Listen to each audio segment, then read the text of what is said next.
ఈరోజు వర్ణి చౌరస్తాలో ఈ సమావేశానికి ముఖ్య కారణం వర్ణి సెంటర్లో ఉన్న బుజ్జన్న అంటే టీఆర్ఎస్ వాళ్ళకి ఏ విధంగా వణుకు పడుతుందో తెలియజేస్తుంది.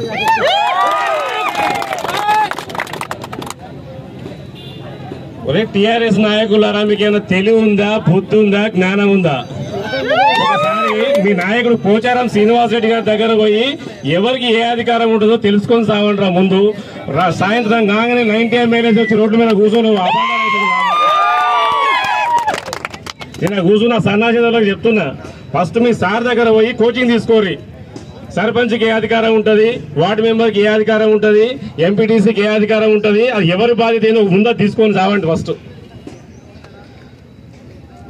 విలేకరి ఆయన సొంత పనులు, మీ టీఆర్ఎస్ నాయకులు, మీ టీఆర్ఎస్ ప్రభుత్వం ఉన్న అధికారులు వేధింపుల వల్ల ఆయన భూమికి సరైన కొలతలు పట్టయ్యకపోవడం వల్ల ఆయన ఇబ్బంది పడితే డబుల్ బెడ్రూమ్ కి వర్ణి సర్పంచ్ స్థలం ఇవ్వలేదని అబద్ధం చెప్తారు. సిగ్గుందారా మీకు? శాత కాకపోతే మీ సార్ని రాజీనామా చేయమని చెప్పు. మరి విలేకరులకేమో బుజ్జన డబుల్ బెడ్రూమ్ ఇస్తాడు, నియోజకవర్గంలో ప్రజలందరికేమో Pocharam double bedroom, Pocharam double bedroom అని ఓ తాడు కట్టిస్తారు. పోచారం డబుల్ బెడ్రూమ్ పోచారం ఇంటికెళ్ళి ఇస్తుండా, లేదా మంజులకెళ్ళి ఇసుక దోసుకుని డబ్బులకెళ్ళి ఇస్తుండా? ఇప్పటికీ ఈ నియోజకవర్గంలో ప్రతి గ్రామంలో 100 మంది ఉసురు పోసుకుంటుండ్రు పోచారం స్పీకర్ గారు. ఎటువంటి ప్రొసీడింగ్స్ లేవు, ఏమీ లేవు. అమాయకత్వం చూసుకొని కట్టుకోపోండి అంటున్నావు. మరి ఇప్పుడు కట్టుకున్న ఇంటికి 5 లక్షలు ఇస్తావా, 3 లక్షలు ఇస్తావా? కట్టుకునేటప్పుడేమో నీ కొడుకులు ఇద్దరు గంగరెద్దులు లెక్క అక్కడ ఒకరు ఇక్కడ తిరుక్కుంటా వీళ్ళు మన పార్టీ వల్ల కట్టుకోపో. దానికి ఏం ప్రూఫ్ ఉంది? ఏమైనా కలెక్టర్ నుంచి ఏమైనా ప్రికాషన్స్ ఎవిడెన్స్ ఉందా? వాళ్ళకి ఏమైనా ప్రొసీడింగ్స్ ఉన్నాయా? ఏదైనా మీ దయా దాక్షిణ్యాల మీద నచ్చితే ఇస్తారు, నచ్చకపోతే ఇయ్యరు.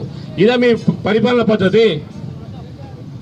ఇక్కడ వర్ణిలో ఓ మాఫియా నడిపే ఒక 4-5 దొంగలు ఉన్నారు. వాళ్ళు పగులు పూట వంటలు, సాయంత్రం 90 వేసి నైట్ పూట టిప్పర్లు కంకరలు తోలుతుంటారు, మొరం తోలుతారు, కంకర తోలుతారు, ఇసుక తోలుతారు.